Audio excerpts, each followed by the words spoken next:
ওনার সাথে যে বিয়ে হয়েছে, তারপরে আমি বুঝতেছি না যে উনি আমার স্বামী। বলছে মামা এইটা এইটা এটা আমার বিয়ের তো উনি বলছে কি মামা বললো না, তুমি আমাকে তুমি করে বলো, আমি তোমার হাজব্যান্ড। আমাকে মায়েরা কোনো ধরনের ঘুমের ওষুধ খাওয়ায়া আমাকে বস্তায় ভরে বুড়িগঙ্গা নদীর এখানে ফালা দেওয়া হয়েছিল। কিন্তু আমার আল্লাহ কেন বাঁচাইছে আমি জানি না, আমার এই জীবনের প্রতি ঘৃণা। আসসালামু আলাইকুম। আমার নাম জেসমিন। কি নাম? Jasmine. Jasmine Begum. Jasmine Begum. বয়স কত আপনার? আমার জন্ম সাল হয়েছে 97 অক্টোবরের 7 তারিখে। আচ্ছা ঠিক আছে, তাহলে আপনার বয়স আমরা বলতে পারি সবকিছু মিলিয়ে 23 বছর, 23 থেকে 24 বছর বয়স। কোন জেলায় জন্মগ্রহণ করেছেন? আমি জন্ম ঢাকাতেই, কিন্তু আমার বাবা মার বাড়ি হয়েছে খুলনা। আপনার গল্পটা আমি জানি এবং অনেকখানি সেন্সিটিভ একটা গল্প, তারপরেও আপনি আজকে এইরকম সোশ্যাল মিডিয়াতে আপনার ফেস দেখিয়ে লোক সম্মুখে আজকের এই গল্পটা বলতে আপনি রাজি হয়েছেন। রাজি হয়েছেন কি? হ্যাঁ, আমি রাজি হয়েছি। এবং আপনার সাথে আমাদের এই গল্প নিয়ে প্রায় 1 বছরের মতো কথা, 1 বছরেরও বেশি। 1 বছর ধরে আপনি এখানে আসছিলেন, আপনাকে আমরা বিভিন্নভাবে বুঝিয়েছি, শেষ পর্যন্ত আপনি সমস্ত কিছু জেনে শুনে আজকে এই গল্পটা এখানে লোক সম্মুখে বলতে এসেছেন। তো ঠিক আছে, আপনি শুরু করুন যেখান থেকে বলতে চান, ছোটবেলা থেকে যেখান থেকে মনে পড়ে। আমি আসলে 1 বছরের বেশি ঘুরতেছি এই কারণেই, কারণ আমি নিরুপায় হয়ে এখানে আসছি। আর আমার গল্পটা যদি বলতে হয় তাহলে আমার পিছন থেকেই যেতে হবে, আমার বাবা মার কাছ থেকে আসতে হবে। ছোটবেলা থেকে আসেন? হ্যাঁ। আমি খুব মধ্য ফ্যামিলির একটা গরিব ঘরের মেয়ে। আমার বাবা মাও খুব অসহায়। আমার বাবা খুব ছোটখাটো একটা চাকরি করে, একটা হোটেলে কাজ করে। আমরা ভাই বোন 5 জন। ছোটবেলা থেকে আমরা অভাব জিনিসটাকে ভোগ করে আসছি। একদম মা বাবার ঘরে যখন থেকে মানে একটু ধরে বুঝ হয়েছে তখন থেকে আমরা কষ্ট কি জিনিসটা পাই আসছি। আর আমাদের একটা কষ্ট ছিল সবচেয়ে বেশি বড়, যেটা আমার বাবা মানে হঠাৎ করে সবসময় নিখোঁজ হয়ে যেত ছোটবেলা থেকেই। আমরা যতটুকু মনে পড়ে, আমার ছোট ভাইটা যখন একদম কোলে, খুব ছোট কোলে কয়েক মাস হয়েছে, তখনের কথাটা আমার মোটামুটি ভালোই মনে আছে। এর আগে থেকেই নাকি আম্মুর সাথে আব্বু এরকম করতো। আম্মুর যখন বিয়ের 7 দিন বিয়ের বয়স, তখন থেকে আব্বু এরকম নিখোঁজ হয়ে যেত। এটা নাকি আব্বুর একটা রোগ ধরতে গেলেই ছিল, একটা অভ্যাস। মানে হঠাৎ করে নিখোঁজ হয়ে যেত। ছোট থাকতে আম্মুর বিয়ের 7 দিন থেকে। কারণ তখনও যে আম্মু চলে যাবে, কারণ আম্মুর তো ঘরে সৎ মা ছিল, তার বাবা মানে মা নেই, বাবা যা মা বলতো তাই করতো। তো এই কারণে আম্মু আর কখনো আলাদা হওয়ার চিন্তা ভাবনা করে না, যে তার তো কোনো মা নেই, সে কার কাছে যাবে। তো আমার মা বাধ্য হয়ে সেইখানেই সংসার করছে আমার বাবার সাথে। তো এইভাবে করতে হতে আমরা 5 ভাই বোন হয়েছি। তো আমার যতটুকু মনে পড়ে, আমার ছোট ভাইটা যখন কোলে ছিল তখন আব্বু একদম নিখোঁজ হয়ে গেছে। আব্বুর আর কোনো খোঁজ খবর ছিল না। 3 বছর আমরা আব্বুকে, 3.5 বছর কোনো কাছেই পাইনি। বাবা কি জিনিস বা বাবা কি বেঁচে আছে কিনা সেটাও আমরা জানতাম না। তো আমার ভাইয়া আমার বড় ভাই আমাদের বাবার মতো, তার ঋণ কখনো আমরা শোধ করতে পারবো না, এবং আমার মার ঋণও কখনো শোধ করতে পারবো না। 3.5 বছর পরে আব্বুকে খুঁজে পাই, আব্বু আসে। আচ্ছা, 3.5 বছর পরে? 3.5 বছর পরে আসার পরেই তাকে আমরা পাই মিরপুরে। আমার বাবাকে খুঁজে পাওয়া যায় মিরপুরে 1 নম্বরে। আমার ভাইয়া তাকে খুঁজে পায়।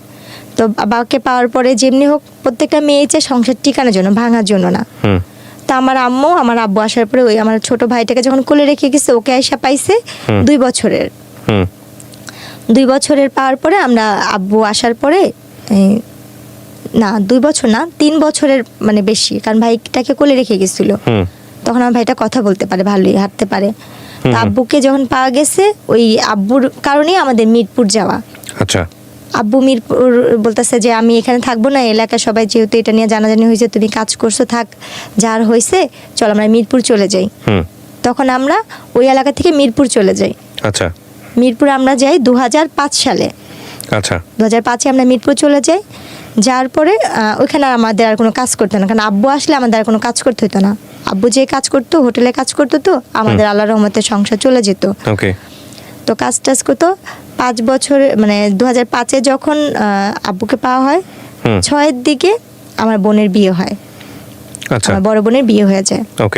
মানে 5-এর শেষের দিক দিয়ে আর কি, 6-এর আগে আমার বড় বোনের বিয়ে হয়।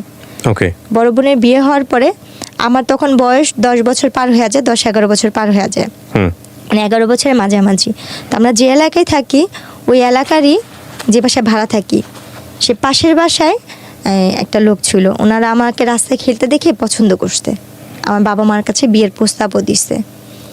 তো আমার ভাইয়া যে বাসায় গাড়ি চালাতো, ভাইয়া তো গাড়ি চালানো শিখে গেছে, ওই বাসায় গাড়ি চালাতো। ওনার আবার কোনো সন্তান ছিল না নিজের, আমার আম্মুকে নিজের মেয়ের মতোই দেখতো। তো ওই এলাকার মোটামুটি সবাই জানতো আমরা তার নাতি। আমরা ওনাদের বাসায় ভাড়া ছিলাম। তো যখন আমার জন্য বিয়ের প্রস্তাবটা যায়, তখন ওই নানু বলতেছিল যে তুমি কি ভাবতেছো এটা মাতবরের নাতি? ও তো মাতবরের নাতি না, ও কিন্তু ভাড়াটিয়া এখানে। আচ্ছা। ও কিন্তু মানে দেখতে শুনতে ভালো, সুন্দর, ওরা সব ভাই বোনই সুন্দর, কিন্তু ও কিন্তু কোনো বড় লোকের মেয়ে না, গরিবের মেয়ে। আচ্ছা, তারপর? তো আমার ওইখান থেকে ওনারা বলতেছে যে না, আমরা তো বাজারে গেছি, বাজার ভাঙাচুরা হলে আমাদের সমস্যা নেই, আমাদের সদাই দরকার। আমাদের বাজার কেমন হলো সেটা আমরা জানি না, আমাদের সদাইটা আগে মেন দরকার। তো আমার আব্বু আম্মুকে এসে অনেক রিকোয়েস্ট করে, প্রস্তাব দেয়। দেখেন আমরা কিচ্ছু চাই না, শুধু মেয়েটাই। যখন রোজার মাস ছিল, আমার বোনের বিয়েরও 1 বছর পরের কাহিনী, 2007 সালের কাহিনী এটা। তো আমার আম্মু বললো যে আমার মেয়ে তো ছোট, আমার মেয়ে তো এখনো সাবালক হয় নাই। আচ্ছা, আপনার এই বিয়ের যখন আসলো তখন বয়স কত আপনার? আমার তখন বয়স 11 বছর। মাত্র 11 বছর? 11 বছরে, মানে আমি মানে শেষ দিকে, মানে পুরো শেষ হয়নি। মানে ওরা যারা আসছে ওরা শুধু আপনার এই চেহারা দেখে এসছে? যে আমার চেহারা দেখে। আর তখন আপনি পড়াশোনা করেন নাকি পড়াশোনা করার সুযোগ হয়নি? আমি তখন স্কুলে ভর্তি হয়েছি, তখন হিসাবে আমি ক্লাস 6 এ মাত্র পড়ি। ক্লাস 6 এ পড়তেন? হ্যাঁ। তারপর মাত্র 6 এ। যারা বিয়ে নিয়ে আসছে তারা কোথা থেকে এসেছে? তারা আশেপাশেই ছিল? তারা এমনি ওদের হোম ডিস্ট্রিক্ট বিক্রমপুর ছিল, কিন্তু ওই এলাকার ওরা স্থানীয় ছিল। স্থানীয় ছিল এবং আপনাদেরকে চিনতো আগে থেকে? আমাদের চিনতো, যে আমরা ভাড়াটিয়া সেটা চিনতো। ওকে, তারপর? কারণ আমি তো সারাক্ষণ রাস্তায় খেলতাম। মানে উনি আমাকে ওই বড় হওয়ার পর ওই তখনই দেখছে। দেখার পরে বলতেছে যে এই মেয়েটা কে রে? ওর বোনের সাথে, ফুফাতো বোনের সাথে আমি খেলতাম। বলছে মালিহা এটা কে রে? বলতেছে এটা তো জেসমিন, ওই পাশের বাসায় থাকে ওরা। বলতেছে কি মেয়েটা কি করে? বলতেছে ও ওইখানে সরকারি স্কুলে পড়ে, আমার সাথে এমনি খেলতে আসে। তখন রোজার মাস ছিল। আচ্ছা। তো আমাকে দেখছে ইফতারির 2-3 ঘন্টা আগে, সে আমাকে দেখছে। আচ্ছা। দেখার পরে তারা ইফতারির পরপরই তারা চলে আসতে আমার জন্য বিয়ের প্রস্তাব নিয়ে। আসার পরে আমার মা বাবাকে অনেক রিকোয়েস্ট করলো, যেদিন দেখছে সেদিন কথা বলছে, তারপর দিন আমার গায়ে হলুদ হয়েছে। ওকে। আমার বাবা মাকে তারা এক পর্যায়ে, আর আমার বাবা মা ভাবছে যে আমরা গরিব, এত বড় লোক জায়গা থেকে আসতে, নিজের থেকে মেয়ে নিতে চাচ্ছে। তো একদিন সময় চেয়েছে, তারা সেটাও দেয়নি। তারপর দিন গায়ে হলুদ করছে, তারপর দিন কাবিন করছে ওনারা। বুঝতেন 11 বছর বয়সে বিয়ে কি জিনিস? কতটুকু বুঝতেন? আমাকে ওনারা পার্লারে সাজাইতে নিচ্ছে। আমি এই যে পাশে যে খেলতাম গলিতে, আমাকে ওই গলিতে কয়েকটা আন্টি ছিল, অনেক আদর করতো। আমাকে বলতো ললনা সুন্দরী বলতো। ওনারা আমাকে আদর করে ললনা সুন্দরী বলতো। আচ্ছা। আর একটু দুষ্ট টাইপের, মানে খেলাধুলার প্রতি আমার নেশা অনেক বেশি ছিল। আর চুলগুলি একটু বড় ছিল তো, যার কারণে।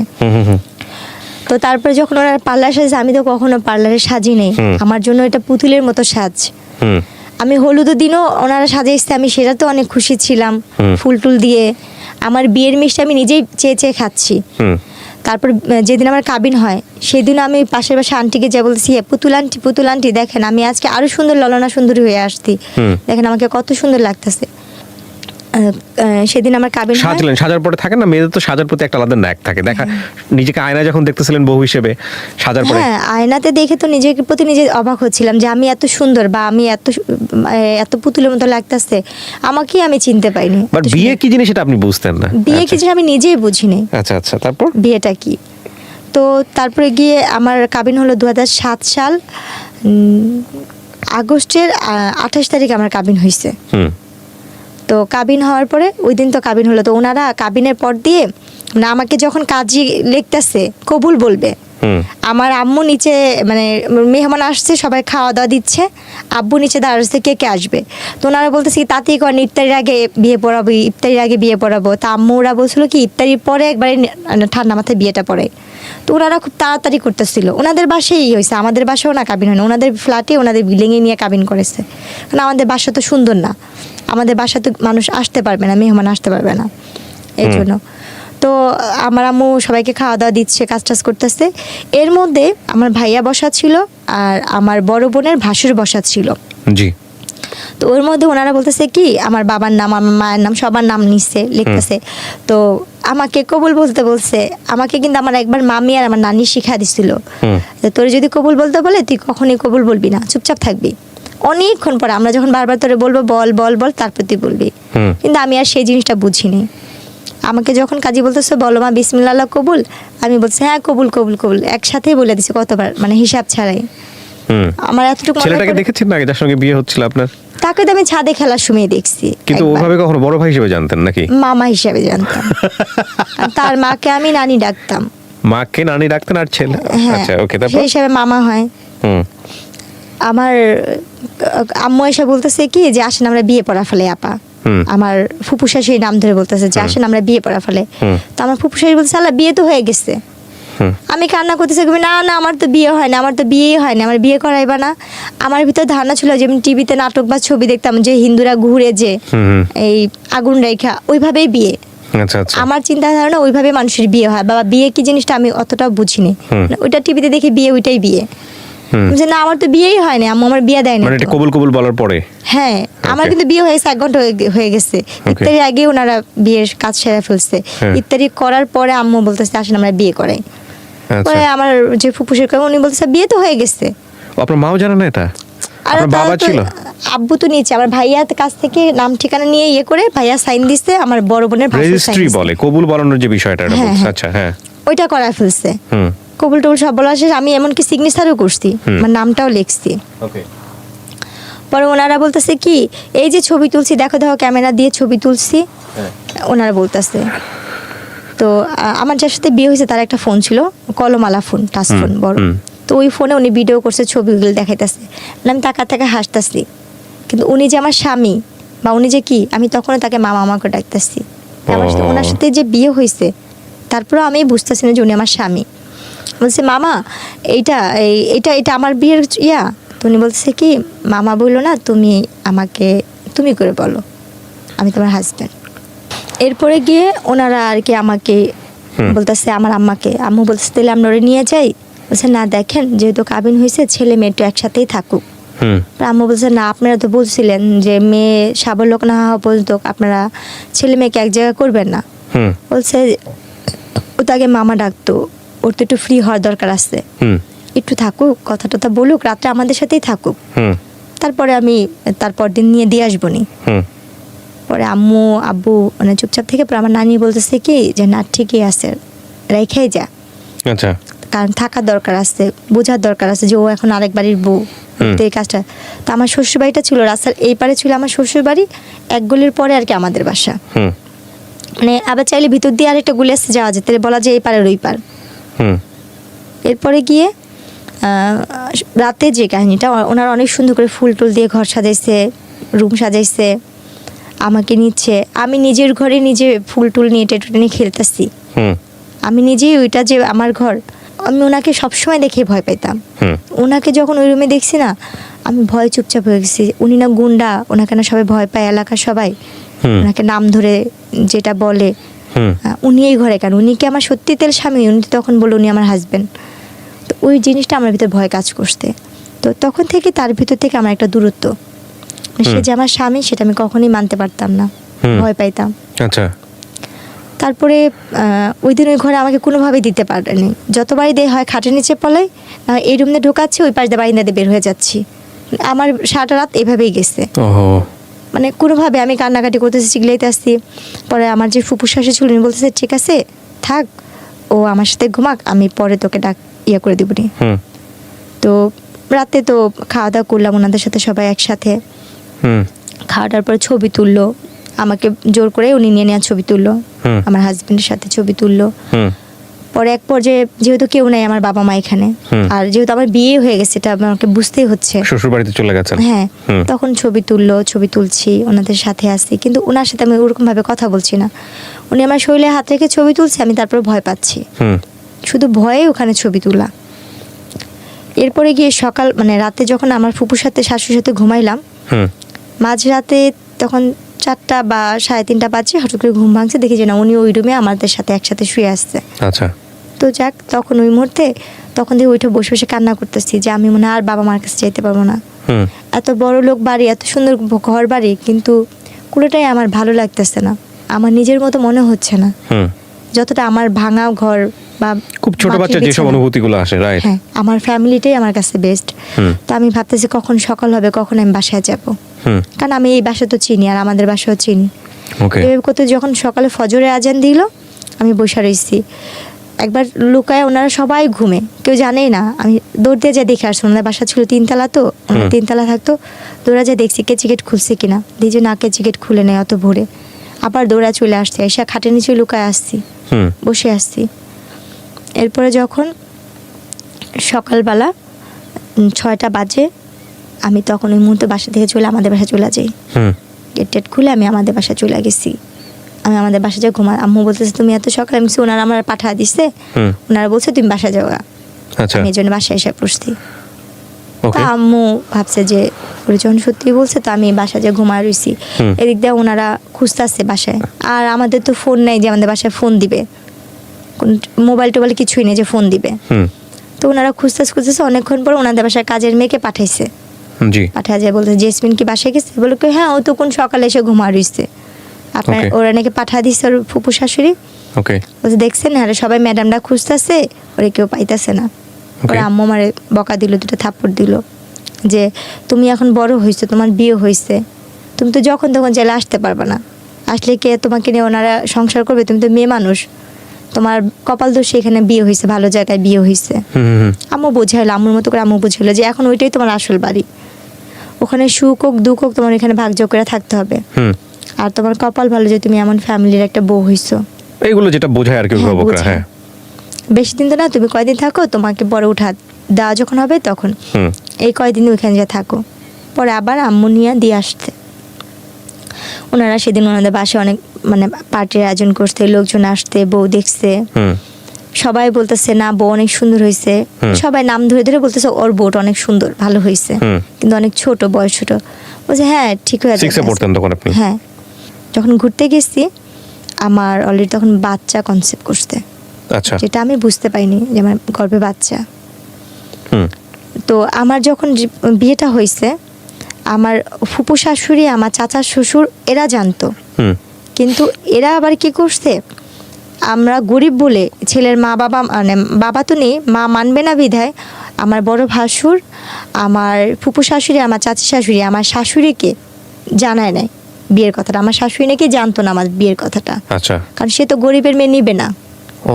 কিন্তু আমার যে বড় ভাসুর সে খুব ভালো ছিল, সে খুব ভালো ছিল। সে আর গিয়ে হয়েছে আমার ফুপু শাশুড়ি, আমার 2 চাচা শ্বশুর, এরা মিলে আমাকে বউ করে নিছে। যে ওর মা তো আরো 2 ছেলেকে বিয়ে করেছে, এত সুন্দর বউ পানে, টাকা পাইছে কিন্তু বউ পানে। হয় ছেলেদের থেকে বউদের বেশি বয়স্ক লাগে, না হয় বউরা কালো, কিন্তু গরিব হলো। আপনার শাশুড়ি ইনফর্ম ছিল না আপনার বিয়ের ব্যাপারে? না, আমার বিয়ে থেকে, এবং সে সেটা মানতো না বলেই সে ইনফর্ম ছিল না। হ্যাঁ, কিন্তু আমরা জানতাম না যে আমার শাশুড়ি না, আমার মার সামনে অন্য একজনকে ফেস করেছে, এটা শাশুড়ি, ছেলের মা। ভয়ঙ্করতম কাজ। তো তখন আর কি, যখন আমার বাবু পেটে আসতে, আমার বাচ্চা নাকি 2-3 মাস মানে বাচ্চা পেটে, আমি তো বুঝি না একটা মেয়ে অসুস্থ হলে যে জিনিস, সেটাও তো আমি বুঝতাম না। তা আমি খুব বমি করতাম, মাথা ঘুরে, তো কিছু খাইতে পারতাম না, মানে আমার কাছে খুব খারাপ লাগতো। তা আম্মু এই জিনিসটা নিয়ে খালি বলতো কি হঠাৎ করে এমন করতেছে কেন, আর শুকায় যাচ্ছি, কালো হয়ে যাচ্ছি। তখন আমার আম্মু, আমার বড় বোন বলতেছে কি মা, আম্মু ওর কি বাচ্চা টাচ্চা পেটে আসলো নাকি? আম্মু বলতেছে ওর বাচ্চা পেটে আসলে তো বুঝতাম, বা আম্মু আমাকে জিজ্ঞেস তোমার কি এরকম কখনো হয়েছে? আমি কি জানি, আমি জানি না, আমি সেটা বুঝতে পারিনি। এরপরে গিয়ে আমার মা আমাকে একটা ডাক্তার দেখাতে নিয়ে গেল। ডাক্তার দেখানোর পরে ওখানে প্রস্তাব পরীক্ষা দিল, কয়েকটা পরীক্ষা দিল। এই রিপোর্টগুলো আনতে গেল আমার হাজবেন্ড, উনি আমাকে নিয়ে গেল সাথে করে। রিপোর্টগুলো আনতে যাওয়ার পরে বলতেছে ওনার তো বাচ্চা পেটে, উনি তো ওনার 3 মাস শেষ পর্যায়ে, বাচ্চা 4 মাসে পড়বে। তো এই কথা শোনার পর উনি খুব খুশি হয়। উনি খুশি হয়ে ওনাদের গ্রামের বাড়িতে আমাকে নিয়ে যায়, বিক্রমপুরে। আচ্ছা, উনি আমাকে বিক্রমপুরে নিয়ে যাবে। এই ফার্স্ট আমি আমার শ্বশুর বাড়িতে যাচ্ছি। আচ্ছা, তো আমার শ্বশুরবাড়িতে যখন যাব তখন আমি খুব কান্নাকাটি করতেছি। এতদিন তো আমার ফুপু শাশুড়ি, চাচা শ্বশুর বাড়ি, আমি জানতাম এটাই আমার শ্বশুর বাড়ি। তো যখন সে বললো যে দেখো তোমাকে তো আমার মার কাছে কখনো নিয়ে নেই, তোমাকে চলো আজকে আমার মার কাছে নিয়ে যাবো। বলছে ওই যে আপনার ওইটা আমার ফুপু আম্মা, ওইটা আমার আরেকটা ফুপু আম্মা। আচ্ছা।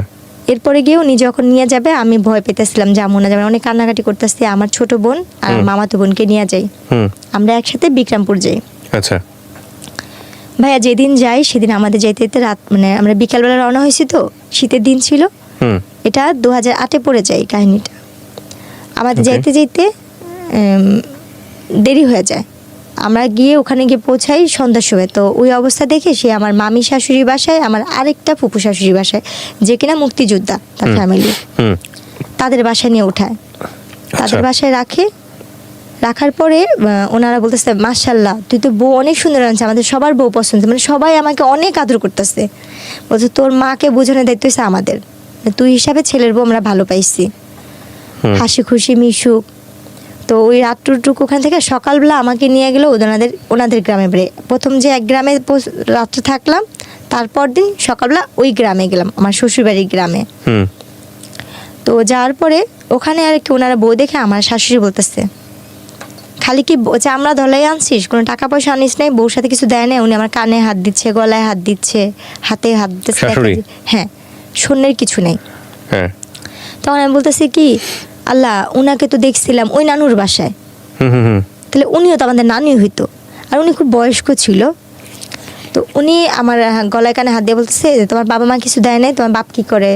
আমি বলছি আমার বাবা হোটেলে কাজ করে। এটা শুনে এসে আরো রাগ হয়ে গেছে। ওই মুহূর্তে ওনারা কি করলো, মা ছেলে ঝগড়া করতেছে, আমার আরেক ভাসুর, আমার আরেক দেবররা, দুই দেবর মিলে ঝগড়া করতেছে, তারা ঝগড়া করতেছিল। তারা ঝগড়া করতে করতে আমার যে বড় মানে যে ভাসুরের বউ যে ছিল, আমার সেই বড় ভাসুরের বউ আর আমার আরেক ভাসুরের বউ, তারা মিলে রান্না বান্না করতেছে, বউকে যেটা খাওয়ানোর মিষ্টি টিষ্টি সব বানাচ্ছে। তো তখন বাজে সকাল 10টার দিকে। তো ওই মুহূর্তে কি হয়েছে, তারা দুই ভাই মারামারি, তিন ভাই মিলে ঝগড়া কথা কাটাকাটি করতে একটা মারামারি, অনেক পর্যায়ে দেখি যে দা বটি নিয়ে মারামারি হচ্ছে। আমি আমার দুই বোন রুমে। কতক্ষণ পরে আমি মানে মারামারি যখন, সে তো আমার স্বামী, তার সাথে আমি যেহেতু সংসার করছি প্রায় 1 বছরের মতো সময় হয়ে আসতেছে কাছাকাছি, তো ওনার সাথে ঝগড়া লাগছে দেখে আমি একটু বাইরে এসে দরজার সামনে দাঁড়াইছি।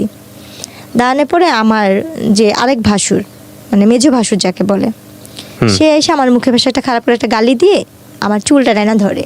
আচ্ছা, এইটার আগে মার, একটা গালি দিয়ে বলতেছে এটার আগে মার। উনি আমার চুল টাইনা ধইরা উনি কি করলো বলছে, মানে অনেক বাজে ভাষায় গালাগালি করছে, ওকে আগে মার, চামড়া ধলা তো গেছে এটা সেটা করতে গছা দিচ্ছে, এভাবে বলে উনি ইয়া করলো। ভাইয়া কখনো যুদ্ধ কি জিনিস দেখি নেই, শুনছি শুধু মুক্তিযোদ্ধা নিয়ে অনেক কষ্ট, কিন্তু সেই দিনের যুদ্ধটা মনে হয় কি আমার জীবনে অনেক বড় একটা যুদ্ধ ছিল।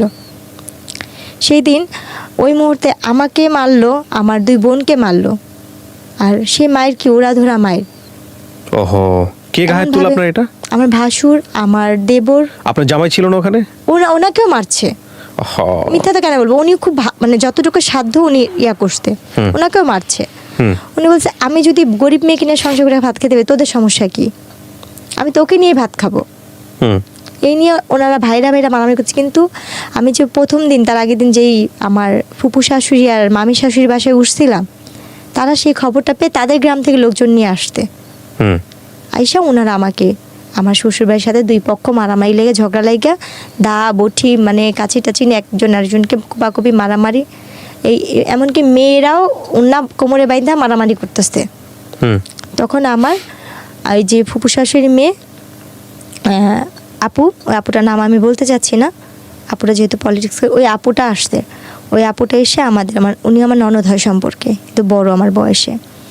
ওই আপুটা আমাকে এসে ধরে, আমার বোনকে ধরে আমার দাদি শাশুড়ি ঘরে নিয়ে দরজা বন্ধ করে বলছে তোর এই ঘরতে বের হবি না। এরপরে গিয়ে ওই মারামারি হইলো। তো মারামারির শেষ পর্যায়ে যেটা দাঁড়াইলো, বলছে মা ওর বাচ্চা পেটে। তো উনি বললো কি ঠিক আছে তুই গরিবের মেয়ে বিয়ে করছিস, এটা আমি মানতে পারতেছেন, তারপর মেনে নিব, পেটে বাচ্চা যেহেতু। তোর বোর যদি মেয়ে হয় তাহলে আমি আমার ঘরে জায়গা দিব না, তুই ওর তালাক দিবি। আর যদি তোর বোর ছেলে হয় তাহলে আমি তোর বউকে মেনে নিব। তো বললো যে ঠিক আছে দেখা যাক, যে তুমি ভাত খেয়েছো? আমি বলছি না আমি তো খাইনি, আমি আজকে সারাদিনেও খাইনি, কালকেও খাইনি। বলছি কেন? বলছি আমি এই অন্যায়গুলো করছি দেখা উনি তো আর দেয়নি। ও আমাকে ওই কথাগুলো জিজ্ঞেস করার পরে আমি এই কথাগুলি বললাম। বলার পরে ও অনেক মন খারাপ করে বলতেছে কি জেসমিন যা করছি যাই হোক, আমার দোষের কারণে তো এই অবস্থা, আমি তোমাকে ঢাকাতে নিয়ে যাব, ওকে আমি ঢাকায় কাজ করে ভাত খাওয়াবো। ও আমাকে নিয়ে তারপর দিন ঢাকা চলে আসলো। আচ্ছা, ঢাকা চলে আসার পরে ঢাকা দুজনে মোটামুটি ভালোই ইয়ে করতেছিলাম। ও আমাকে ওই যে বাসাটা নিয়েছে ওইখানে বাসা ভাড়া বেশি, আর ও পলিটিক্স ওইভাবে থাকতে পারতেছিলাম। তো ও বলে কি তুমি তোমাদের বাসায় থাকো, বাচ্চা হওয়ার পরে আমি তোমাকে নিয়ে আসবো নি। তারপর আমার বাবা মার কাছে এনে দিয়ে গেলো। দিয়ে যাওয়ার পরে 3 দিন পরে ও বলতেছে কি শুনেন, আমার আম্মা তো বলছে আপনার মেয়ের যদি ছেলে হয় তাহলে আমাদের বাড়িতে উঠাবো, আর যদি ছেলে না হয় তাহলে আপনার মেয়েকে আমি আর নিব না, মেয়ে হলে আমি তালাকের কাগজ বাসায় পাঠা দিব। একে তো আমি বিয়ে করছি কিছুই পাই নাই, আমার অন্য ভাইরা পাইছে। আর আপনার মেয়ের যদি মেয়ে, আমার 2 ভাইয়েরও মেয়ে, আপনার ঘরে মেয়ের ওই ঘরে যদি মেয়ে হয় তাহলে আমি এই বউ দিয়ে কী করবো। এরপর হয়েছে গিয়া আমার বাচ্চাটা মানে মারামারিতে হইলো, আমরা যখন বাচ্চা হবে, আমার অলরেডি বাচ্চা হওয়ার সময় হয়েছে 2010-এর দিকে আমার বাচ্চা হলো এবং নর্মালি ডেলিভারি হলো বাচ্চাগুলো। বাচ্চাগুলো মানে 10-এর বাচ্চাগুলো মানে টুইন ছিল? হ্যাঁ। ও আচ্ছা। মার্চের 26 তারিখে হয়েছে। দুটোই মেয়ে? না, ছেলে। ছেলে এক মেয়ে। এক ছেলে এক মেয়ে, মাশাআল্লাহ। হ্যাঁ, তারপর? এবং নর্মালি ডেলিভারি হয়েছে আল্লাহর রহমতে। তখন ওই কথা শুনে ওনারা আসতে, ও আমার হাজবেন্ড আসতে, আমার হাজবেন্ডের বড় ভাইটি সবাই আসতে, দেখলো খুব খুশি বাচ্চাদের নিয়ে গেল, কিন্তু মেয়েটাকে ওরকম বেশি একটা আদর করে নাই। আচ্ছা। ছেলেটাকে নিয়ে সবাই খুশি ছিল। আচ্ছা আচ্ছা। তো সত্যি কথা বলতে কি, আমার না ওই মানুষটার প্রতি কখনোই ভালোবাসা কি জিনিস আসেই নেই। কারণ আপনি বুঝিনি তো, নাই বোঝার বয়স ছিল না বিষয়টা। বোঝার বয়স নেই, আর কেন জানি তাকে তো আমি ভয়ই পাই, তাকে তো কোনো ভালোবাসার মানুষ হিসেবে দেখিনি বা স্বামী হিসেবে দেখিনি। 2টা বাচ্চা হয়েছে, তাও মনে হয় হাতে গোনা কয়েকদিন স্বামীকে পাইছি। আমার ওনার প্রতি কোনো মায়া নেই, তো ওনার প্রতি আমার ভয়টাই বেশি কাজ করতো সবসময়। আল্লাহ কখন যেন এসে আমাকে মারবে, কখন যেন উনি মাতাল হয়ে আমাকে মারবে, এই চিন্তাগুলো ছিল। আর ওনার সাথে যেটা, উনি হয়তো মানসিকভাবে সাইকো টাইপেরই ছিল, যেটা মানুষ বলে। আমি আমার হাজবেন্ডের সাথে কোথাও যাচ্ছি, কেউ যদি বলতে চাই তোর বউটা তো অনেক সুন্দর, উনি তাকে কিছু না বলে সে আমাকে উড়াধুরা মারতো। আর মার কি, যে মারগুলো সহ্য করার মতো না, যে মারগুলি আমার আজও ঘুমাইলে চোখ বন্ধ করলে আমি চোখের সামনে ঝাপসা ঝাপসা ভাসে। হাতটাকে এভাবে পিছিয়ে বাঁধতো, মুখে কাপড় দিয়ে তার পাতালুতে মারতো। যেটা আমি বাইরে কেউ কিছু বলছে উনি আমাকে সে মারতো। কিন্তু যখন আমার বাবুগুলো বয়স আস্তে আস্তে বাড়তে থাকলো, 6-7 মাস বয়স হইতে থাকলো বাচ্চাগুলোর, তখন থেকে তার অত্যাচার আরো বেশি বেড়ে যেতেছিল। প্রতিনিয়ত তার অত্যাচার বাড়তেছিল, কারণ তার ছেলের প্রতি তার ভালোবাসা ছিল বেশি, মেয়ের প্রতি না। এভাবে প্রায় এমন করে তার প্রায় মা বাবার কাছে, আমি বেশিরভাগই বাবা মার বাড়িতে দিন কাটেছি। বড় লোক দেখে বিয়ে দিছে, কিন্তু বাবা মার বাড়িতে আমি পড়ে আসছি। বড় লোক শুধু নামেই ছিল, কাজে না। তো যখন কাজ কাম করতাম, রান্না বান্না করতাম, বাসায় বিভিন্ন টাইপের লোকজন আসতো। তার দলের লোক আসতো, তার দলের লোকের বাইরের লোক আসতো, তার ফুপুর গেস্ট আসতো। আস্তে আস্তে এক একজন আমার কথা বলতো ওদের কাছে। তো তখন ও ওই জিনিসগুলো আমাকে আমার মাথায় ঢুকে, তো তুমি এটা করো এটা করো। আমি বললাম না, আমি কেন যাব, কেন করব, ওই জিনিসগুলো নিয়ে আমাকে মারতো। আমি বলতাম কি, আপনি যদি আমাকে এই কথাগুলি বলেন আমি মানুষের কাছে বইলা দিব। তখন সে আমাকে আবার ওইভাবে হাত পা বাইধা পাতালুতে মারতো। আর ওই মারার অবস্থা ভাই মনে হতো কি, কেউ যদি একবার আমার হাতটা খুলে দিত, আমি নিজে তারে খুন করতাম। মানে এত রাগ উঠে যেত, এমন ভাবে মারতো যে মারগুলি মানে ভাষায় প্রকাশ করা যায় না। মানুষ নাকি রিমান্ডে অনেক মারধর করে, কিন্তু আমি জীবনের রিমান্ডের মায়ের অনেক খেয়ে আইছি, অনেক রিমান্ডের মায়ের খেয়ে আইছি, যে মায়েরগুলি আমি চোখ বন্ধ করলে আমার চোখের সামনে ভাসে, কাউকে বলতে পারি না। মনে হয় যে আস্তে আস্তে মানসিক রোগী আমি নিজেই হয়ে যেতেছি। উনি কি, ওনার থেকে বেশি এখন মেন্টালি টর্চারিং আমার হচ্ছে। বাপ মার কাছে যেমন, বাপ মা তো গরিব, বাপ মা কোথেকে আমরা সাহায্য করবো। আবার কিছু বলতে গেলে বলতে হুমকি দিত, আমার ভাইরে এটা করবো, ছোট ভাইরে ওই করবো, বড় ভাইরে ওই করবো। চিন্তা করতাম আমার লাগে আমার ভাইদের ক্ষতি হইব, আমরা তো নিজেরই গরিব। ওনার সবকিছু মানতাম, খালি পারতাম না নিজের দেহটারে বিলা দেওয়ার জন্য। যা বলতো তাই করতাম, যেটা বলতো সেটাই করতাম। আর স্বামীতে যে ভালোবাসা, তাকে আমি এটা কখনই আমার ভিতরতে কখনো আসেনি। তার জন্য মানুষ যেমন একটা মেয়েকে ভাড়া করে আনে, ব্যবহার করে, আমি ওনার কাছে সেরকমই মনে করতাম যে উনি যে মেয়েটাকে আজকে আনছে আমি তাদের ভিতরে একজন। এই জিনিসটা মনে করতাম সবসময়। তো ওইখানটা আমার যেটা মনে পড়ে, আমার অনেক মারতেছিল, এত মারতেছিল যে মানে ভাষা, আর মারতে মারতে টাইনা টাইনা আমার ছাদের কোনারে নেওয়ার চেষ্টা করতেছিল। আমি কোনোভাবে যাব না, আমি দরজার সিট ইয়াটা ধরে রাখছি। আমি বলছি আপনি আমাকে একটা বারের জন্য মাফ করেন, আপনি যা বলবেন আমি তাই করব, আপনি যেইটা বলবেন আমি সব ধরনের কিছু করবো। আমি কাজের মেয়ে হয়ে থাকবো শুধু আমার বাচ্চাগুলোর জন্য, শুধু আমার সন্তানগুলোর জন্য আমি এই লোকটার সাথে থাকতে চাইতাম। কারণ আমার নিজের প্রতি, নিজের দেহের প্রতি কোনো লোভ ছিল না। এই দুনিয়ার কোনো কিছুর প্রতি আমার লোভ নেই। আমার শুধু একটাই সব ছিল, আমি একটা ঘরের বউ হবো, একটা যৌথ পরিবারের বউ থাকবো, একটা সংসারী মেয়ে থাকবো। আমার একটা ঘর দরকার ছিল। স্বামী যেমনই হোক, আমি সেটা পাইনি। এরপর ওই দিন মারার পরে না শুধু ওই বিল্ডিংয়ের মানুষজন আমাকে ধরে, তারপরে আমি না পারে ওই দিন কোনার প্রতি আমার ক্ষিপ্ত একটা ঘৃণা চলে আসছিল যে আমি ওনার অত্যাচার আর সহ্য করবো না, আমি ওনার প্রতি নিজে যে মামলা করবো, কেস করবো। আমি আমার বাচ্চাটাকে দুইটারে কোলে নিয়ে আমি নাইমা চলে আসছি, পলাই চলে আসছি ধরতে গেলে।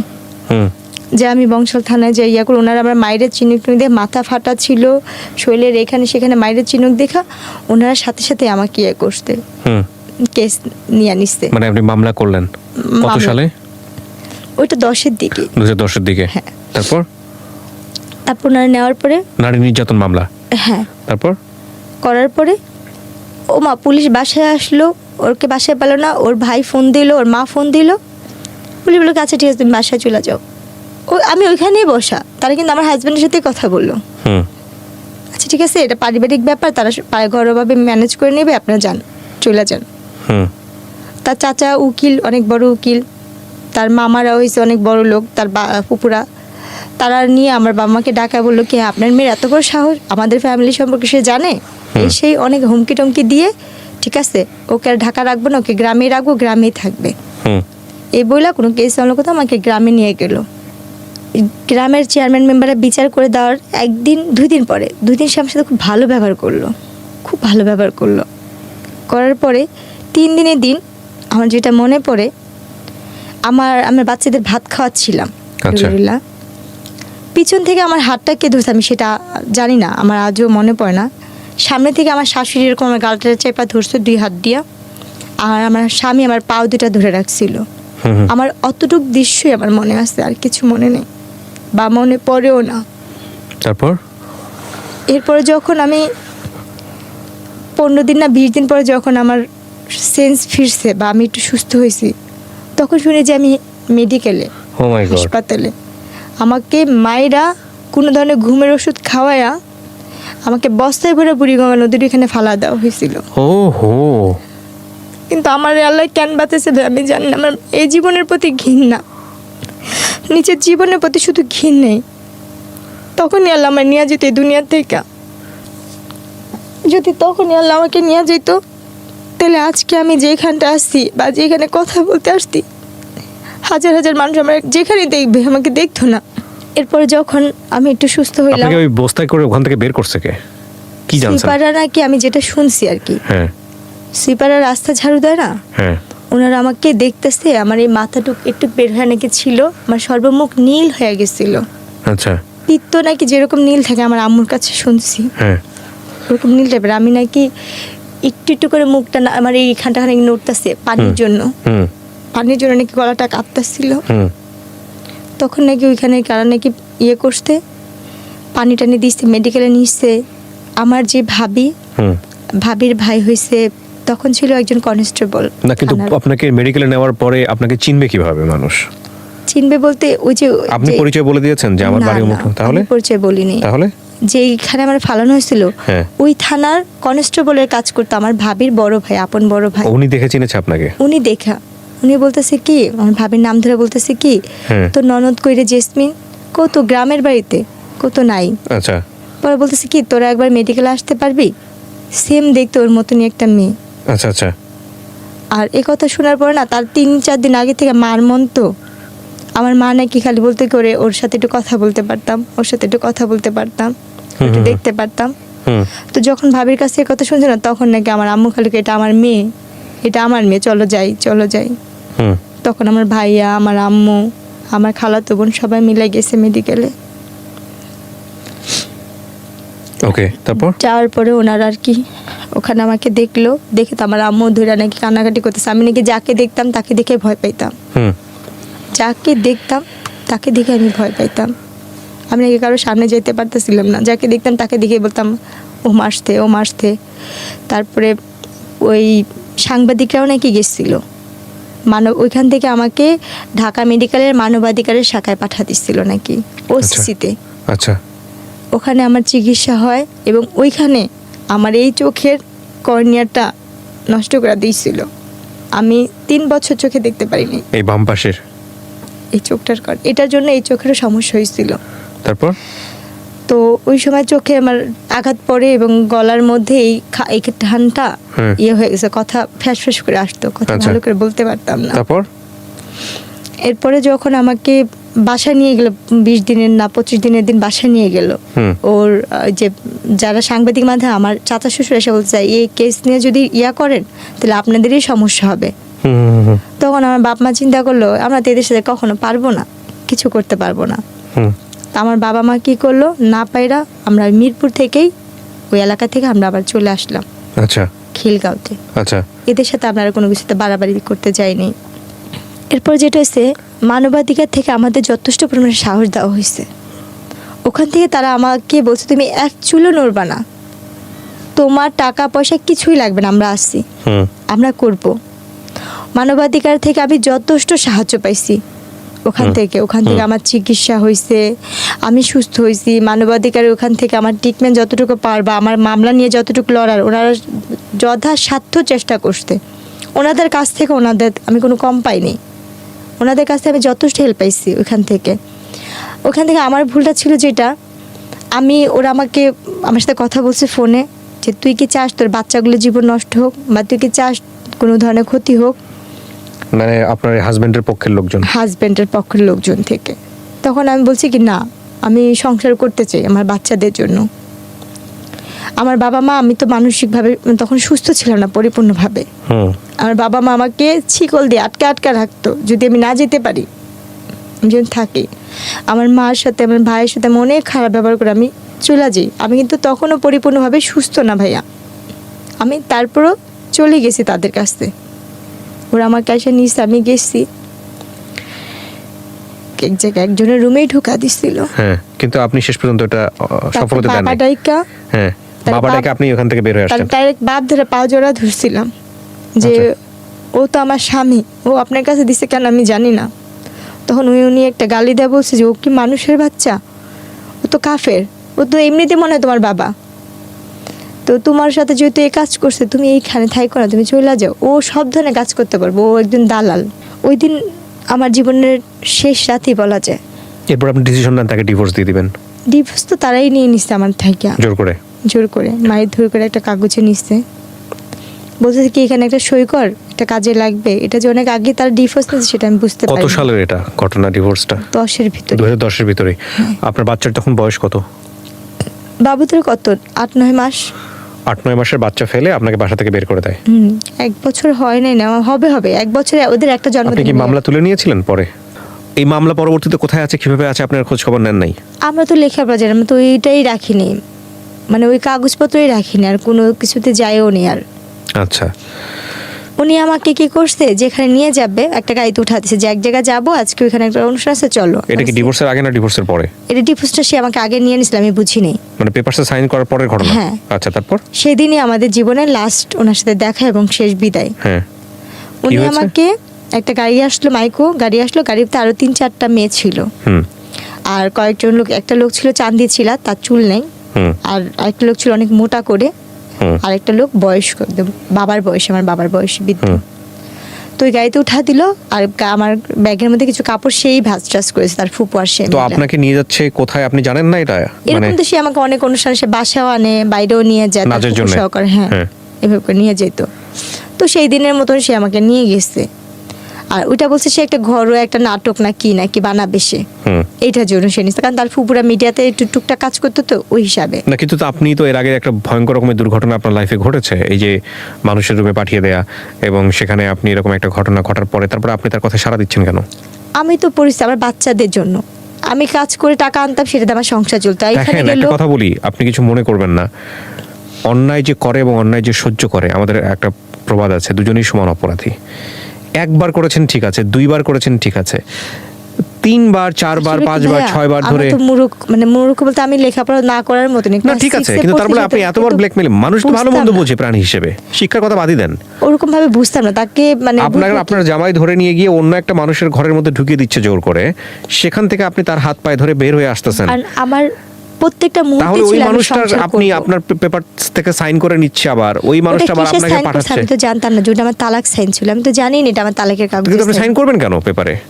কি কারণে, অনেক কি জিজ্ঞেস করেছে কারণে আপনাকে? উনি আমাকে বলছে এখানে একটা সই দাও, বাবুদের জন্য একটা করছি, বিমানা পলিসি করছি ওইখানের জন্য। আচ্ছা, তো একটা কথা বলে আপনাকে নিয়ে গেল বাইরে, নিয়ে গেছে। তারপরে আপনি দেখলেন যে তারপরে আপনাকে হচ্ছে হলো কোন একটা জায়গায় নিয়ে আর বিক্রি করে আমি দিচ্ছে। যেখানে যেতাম সেখানে তো আমার চিন্তা ভাবনা থাকতো এইখানে আমার ইনকাম হলে আমার বাচ্চাগুলো খাবে, আমি চলবো। আমার তো ওই জিনিসটাই কাজ করতো যে আমার জীবনটা এইভাবেই করে যাবে, ওই হিসাব করে যেতাম। হুম। তো সেদিন আমি খালি বললাম কি যে আজকে আপনি যাবেন না এই গাড়িতে, অন্যান্য দিন তো যান, আজকে আপনি যাবেন না? বলছে তুমি যাও, আমি ফুপুর সাথে আসতেছি, আমি ফুপু একসাথে ফুপুর গাড়িতে আসবো। হুম। তো যাক গেছে, যখন যাইতে যেতে অনেক যেখানে যেতেছে, আমি তো রাস্তাঘাট তো চিনি না। তখন আমি বলতেছি কি আর কত দূর যাবে, কোথায় অনুষ্ঠান? তখন ওই মেয়েরা বলতেছে কিসের অনুষ্ঠান হবে, কি হবে? আমি তো কিন্তু বোরখা পরাই, আমি তখন হাত মোজা পা মোজাও পরতাম। তখন আমি বলতেছি কি যে এই কাজের জন্য যাচ্ছে না, একটা অভিনয় হবে, নাটক হবে, টেলিফিল্ম, এসবে হবে না? বলছে পাগল তুমি, তোমার মাথা ঠিক আছে? আমরা তো যাচ্ছি একটা যেখানে ওইখানে এরকম এরকম কাজ হয়, আমরা তো টাকার বিনিময়ে যাই, ওখানে 6 মাস বা 3 মাস থাকি। ভাই তখন যে আমি কী পরিমাণে কান্না করতেছি গাড়ির মধ্যে বসে, আর বলতেছি যে আল্লাহ একটা বার আমাকে এই গাড়ি থেকে একটু মুক্তি দেওয়ার ব্যবস্থা করো, আমি যেন এই গাড়িটা থেকে বের হইতে পারি। এটা মনে হয় আমার জীবনের, আমার মনে আমার বাচ্চারা বা আমার বাবা মা আর কেউ দেখতে পারবো না আমি কোথায় যেতেছি, কার কাছে যেতেছি, এরকম করতেছিলাম। তো ওই মুহূর্তে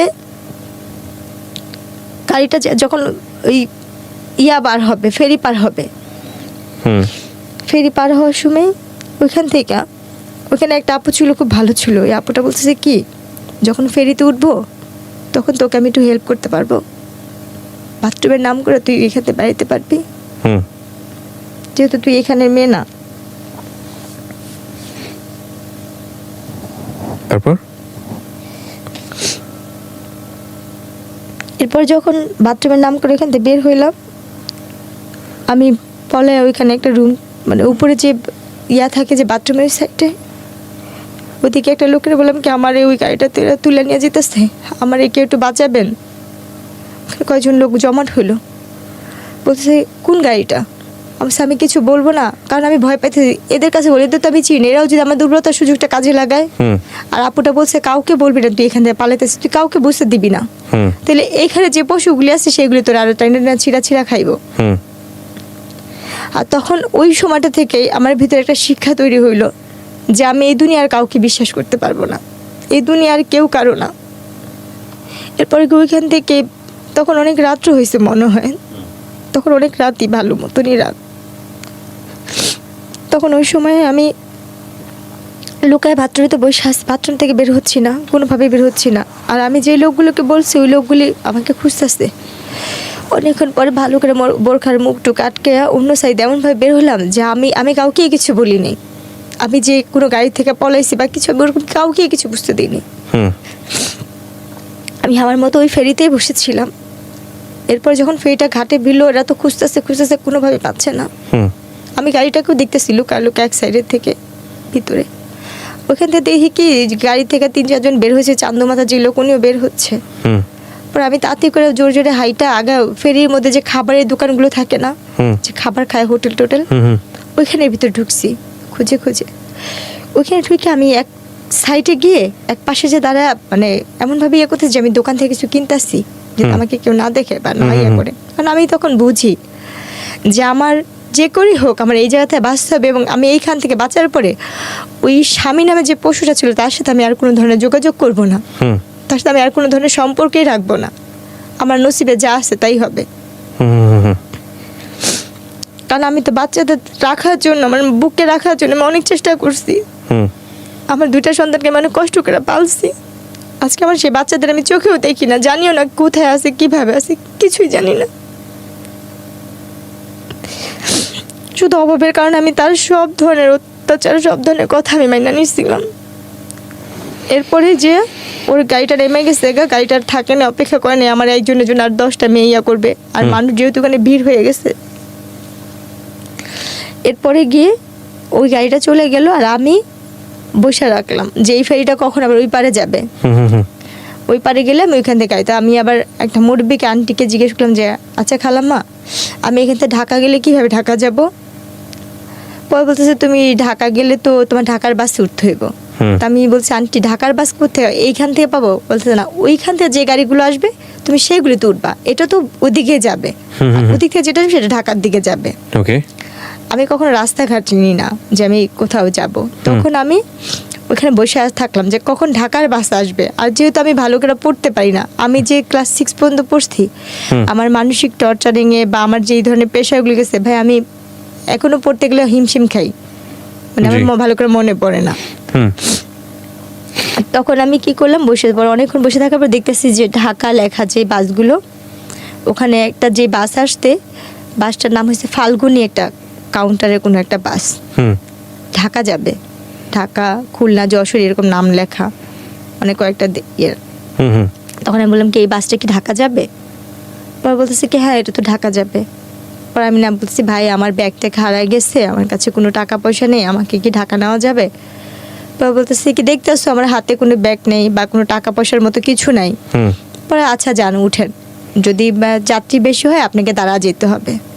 ঠিক আছে আমার কোনো সমস্যা, আমি দাঁড়াই যাব। তখন ওই বাসটাতে উঠলাম, ওই বাসটা যাত্রাবাড়িতে এসে নামলো। ওখান থেকে আমি একটা রিক্সা নিয়ে আমার মার বাসায় চলে আসি, কারণ আমার আর কোথাও যাওয়ার জায়গা নেই। মার বাসায় এসে বলেন না যে মাকে যে মা এগুলো হয়েছে? মার বাসায় উদ্দেশ্য করে বের হয়েছে ঠিকই, মাঝ রাস্তায় না কেন জানি মনে হয় আমার ফুপু শাশুড়ির কাছে যা বলি তো, সে যদি আমার বাচ্চাগুলিকে আইনা দেয়, ওনার কাছে আবার যাওয়ার জন্য ইয়া করলাম। তারপর আমার মেজু ফুপু শাশুড়ির কাছে গেলাম, ওনার বাসায় কাজের মেয়ের মতো পড়ে আসি, ওনার পার্লারে কাজ করি, ওনার এটা করি সেটা করি, কিন্তু উনি কোনোভাবে আমার বাচ্চাই না দেয় না। উনিও দেখি আমাকে এটা ওইটা বলে, মানে বাজে ধরনের কথাই উনিও বলতেছে। ওখানে আমি 1 মাসের মতো কাছাকাছি ছিলাম। তো ফুপুর পার্লারের একটা মেয়ের অনুষ্ঠান, জন্মদিনের অনুষ্ঠান, আমি তাকে রান্না বান্না করে দিলাম। পার্লারের মেয়ের জন্মদিন, ওই মেয়ের বার্থডেতে আমি রান্না বান্না সব কাজ করলাম। ওই মেয়ের নাকি একটা হাতের আংটি ভাই হারায় গেছে, ওই আংটিটার জন্য আমার ফুপু শাশুড়ি এবং পার্লারের মেয়েরা মিললে আমাকে মারলো যে আমি নাকি সে আংটি চুরি করছি। কিন্তু আমি তো ওইখানে পড়ে আছি শুধু আমার বাচ্চাটার জন্যে, আমার যদি বাচ্চাগুলি আমার কাছে আইনা দেয়, ওই লোভে বা ওই বিনিময়ে, আমার স্বামীর লোভেও না, শুধু সন্তানদের লোভে আমি এখানে পড়ে থাকতাম। এরপরও আপনি হাজবেন্ডের কাছে ছিলেন এই ঘটনা? তাহলে ফুপুর কাছে ছিলাম। ফুপুর কাছে ছিলেন, আর ফুপুর বাসায় ছিল। তো একই তো কথা হলো। তাও না, সে তো ওইখানে আসেও না, তার সঙ্গে যোগাযোগও নেই, বা আমি যে তার ফুপুর বাসায় আছি সেটা জানেও না। সে তো ওইখানে বাচ্চাদের নিয়েই নাই হয়ে গেছে, যে মেয়ের সাথে তার সম্পর্ক আছে সেই মেয়েকে নিয়ে সে অলরেডি সংসার করতেছে। পরে গিয়ে ওই মায়ের খাওয়ার পরে আর ওইখানে আর থাকিনি, চলে আসলাম। আয়সা বাবা মার কাছে বললাম যে ঠিক আছে আম্মু আমি ওনারে তালাক দিয়ে দিব। আম্মু বলছে আগে তুই তালাক দিয়ে। আমি বলছি আমার কাছে টাকা পয়সা নেই। তুই কোথেকে দিবি, কীভাবে দিবি? আমি জানি না, আমি কি টাকা নিয়ে গাছ লাগা রাখছি? যোগাযোগই করবি না। তারপরে গিয়ে কাজে অফিসে গিয়ে বললাম যে আমি এরকম ছাড়তে চাই, আমার কাছে কোনো টাকা টুকা নেই, কেমনে কি ছাড়া যায়? ওরা বলছে আপনি 500 টাকাও যদি ম্যানেজ করে আনতে পারেন আমি এখান থেকে কাগজপত্র করে দিব। এরপরে আম্মুর থেকে যে আম্মু 500 টাকা দিল, 500 টাকা নিয়ে ওনারে যে তালাক দিলাম। আমার তালাক যাওয়ার আগে তালাক দিলেন? এটা 2011 সালের। 11 সালের। বিয়ে হয়েছিল কয় সালে? 2007-এ কাবিন হয়েছে, আমাকে 9 সালে বাচ্চা পেটে নেওয়া অবস্থা উঠা নিচ্ছে। ওকে, তারপর 11-তেই আমার তালাক হয়েছে। তালাক হওয়ার পরে ওনাদের সাথে আমার আর কোনো যোগাযোগ নেই, আমার কোনো কন্ট্যাক্ট নেই। এরপরে আমি আস্তে আস্তে মানে টেনশন, বাচ্চাদের জন্য টেনশন করতে করতে, আর ওই যে আমার মাথায় যে আঘাত পড়ছিল চোখে তো দেখি না, এক পর্যায়ে আমি আস্তে আস্তে অসুস্থ হয়ে গেলাম। তখনই আমি ব্রেন স্ট্রোক করি। স্ট্রোক করার পরে আমার অনেক কিছুই মনে নেই। তারপরে এইভাবে তখন এই আম্মুর সাথে থাকতাম, টুকটাক হাতের কাজ করতাম, থ্রিপিস না বিক্রি টিকটি করতাম, মানে আমার মতো যে কাজ করতে পারে আমি সেই ধরনের কাজটা যে করতাম টুকটাক। করা অবস্থায় এক বাসায় কাপড় বিক্রি করতে যেতাম। কাপড় বিক্রি করতে যাওয়া অবস্থায় ওনারা অনেক বড় লোক ছিল, আর আমি হয়েছে অনেক ধরনের সুতার কাজ, ব্লক বাটির কাজ, সব ধরনের কাজ জানি। আর যেহেতু আমার শ্বশুরবাড়িতে পার্লার ছিল, তাদের পার্লারের কাজটা আমি শিখে ফেলছিলাম। বাচ্চাদের জন্য খারাপ লাগতো, কিন্তু কিছু করার ছিল না। তো এক বাসায় যখন কাজ মানে কাপড় চোপড় দিতে যাই, আমার নকশি খাতা দিতে যাই আর থ্রি-পিস বিক্রি করতে যাই, ওই বাসায় ওনাদের ব্যাগের সাথে আমার ব্যাগের সাথে মিল্লা যায়। তখন আমি যখন চলে আসি ওনাদের ব্যাগে টাকা ছিল আর আমার ব্যাগে ছিল কাপড় আর ছোট্ট একটা বাটন ফোন আমি চালাতাম। হয়তো বা তারা ওই আমার এই ভিডিওটা দেখবে, ওনাদের টাকার ব্যাগ আমার কাছে চলে আসে আর আমার কাপড় ব্যাগ ওনাদের বাসায়। আমার ওই কাপড় ব্যাগে ছোট একটা ফোন ছিল, আমার বাটন ফোন। আচ্ছা। তো আমি যখন রিক্সাওয়ালাকে টাকা দিব তখন দিয়েছি আমার ব্যাগে টাকা নেই, ওই টাকা ওনাদের টাকা, আমার ফোনও নেই আমার টাকাও নেই। তখন আমি ওই টাকার দেখে অবাক হয়ে গেছি, এতগুলো টাকা তো আমি কখনো দেখিনি।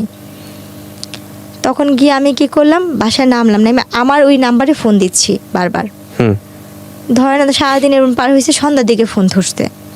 আমি বলতেছি কি এই ফোনটা যার কাছে, ওনাদের একটা ব্যাগ আমার কাছে। বলার পরে উনি বলতেছে আমাদের ব্যাগ তোমার কাছে, তুমি কে, আর এই ফোনটাই কীভাবে? আমি বলছি আপা আপনার বাসায় যে আমি নকশি খাতা বিক্রি করতেছিলাম, আমার কাপড় দিতে গেছিলাম, তখন আমার এই ব্যাগটা গেছিলো। বলছে ও হ্যাঁ হ্যাঁ হ্যাঁ, আমি তো ওই বাসায় গেছিলাম কাপড় কিনতে, বেড়াতে গেছিলাম, ওই ব্যাগটা তোমার কাছে, দেখি দিয়ে দাও তো। পরে উনি দ্বন্দ্ব হয়ে থাকে, ওই লাইনে থাকা হয়েছে। উনি বলছে কি তুমি কি জানো ওই ব্যাগে কী আছে? পরে আমি বলছি আমি জানি, আমার এটার প্রতি কোনো লোভ নেই। কি ছিল? টাকা ছিল। কত টাকা ছিল? ভাইয়া জানি না, কিন্তু এত টাকা কখনো চোখে দেখিনি। অনেকগুলো টাকাই ছিল। তারপর মোটামুটি ভালো টাকাই ছিল, সবগুলো 500 আর 1000 টাকার নোট, মানে 4-5টা বান্ডিল ছিল ওখানে। তখন উনি বলছে তোমার এই টাকার প্রতি কোনো লোভ নেই? আমি বলছি না আপা আমার এই টাকার প্রতি কোনো লোভ নেই। তখন উনি বললো কি তুমি আসো গুলশান আসতে পারবা এই ব্যাগটা নিয়ে? আমি গুলশান জীবনে যাইনি, আমি চিনি না।